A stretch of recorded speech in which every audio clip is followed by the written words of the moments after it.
Hello guys, what's up? So I'm back again for another tutorial video. So in this video, I will gonna show you how you can create a new repository on GitHub. So if you are interested, then keep on watching.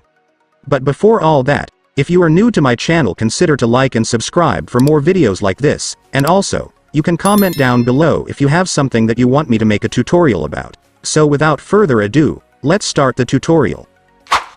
So to create a new GitHub repository, it's actually so easy. Just follow what I'm gonna do.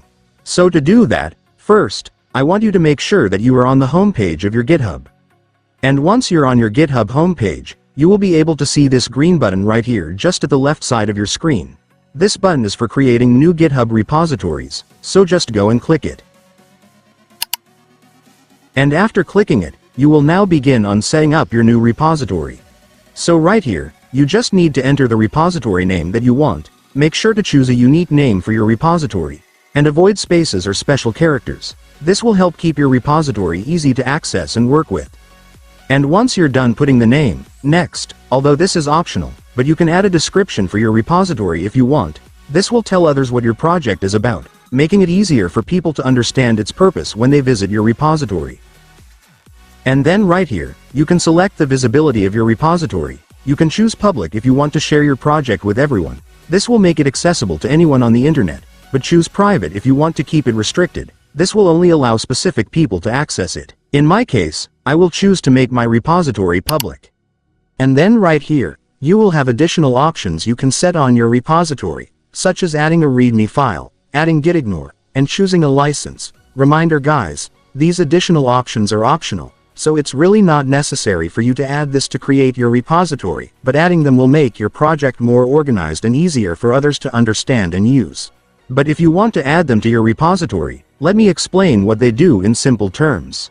So here for the Add a README option, this is just a simple file where you can describe your project, explain what it does, and provide instructions on how to use it. It's a good way to introduce your project to others and make it easier for them to get started. So if you want to add it, just check this box. And now for the next option is Add Guideon. This file tells your repository which files or folders to ignore, like temporary or unnecessary files. It helps keep your repository clean by preventing things like system files or compiled code from being uploaded.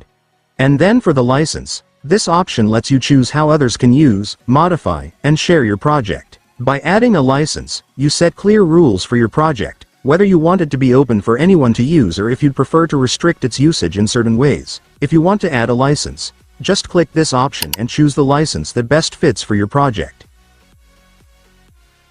And once you're done setting up your repository, you can now click the Create Repository button. And after that, it's done. Congratulations, your new GitHub repository will now be created. And so that's just how you do it guys. Now that you've watched this video, you can now do it yourself. So that concludes our tutorial video for today. I hope it helped you. Thanks for watching. Goodbye.